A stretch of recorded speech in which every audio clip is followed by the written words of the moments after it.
One of my recent journaling posts that I wrote was about how observant I am, how vigilant, attentive, alert, and just overall how much I pay attention.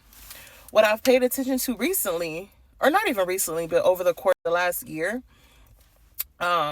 is the company that comes around when there's nothing but negativity going on in their life. When I say this, I'm saying specifically, they only come around when there's negativity or problems going on in their life. When there's things to celebrate or anything positive, I don't see them, I don't hear from them, nothing. But when it's negative, they come and they unload. They unload, they unload, they unload. All to the point where they turn around and they say, I'm sorry to dump all this on you. I hope that you don't mind. And of course, me being who I am, I normally let them get it off. But at the same time, it's just like, wow, I'm just wondering why it's always okay to come and tell me about the negative, but what about the positive?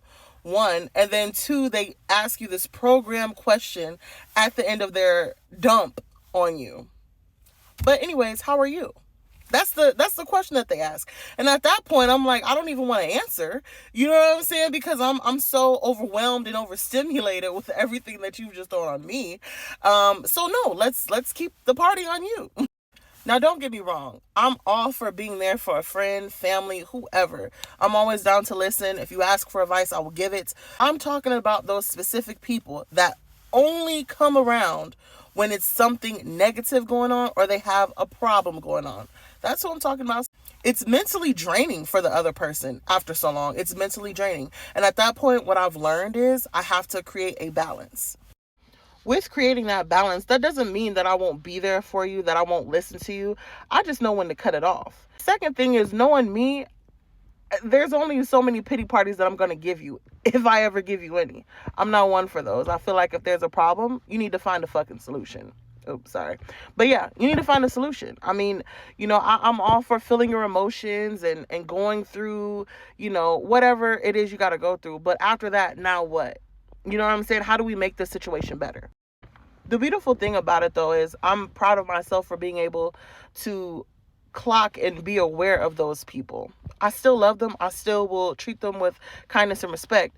The only thing is I will know when to cut off the conversation or change the conversation simply. I'm all about positivity. I love having a good time. If you know me, you know I love to laugh. So, like I say, I understand we go through things. I go through things myself through it, and you grow through it. I'm not one for sitting in my own shits. I like to overcome things, move forward, and keep the ball rolling. So yeah, that's just another thing that I've written about recently in my journal. Yeah, you're always due for a win. Always. The link to my journal is in my bio. Don't forget to check it out. Chat with you guys later. Bye.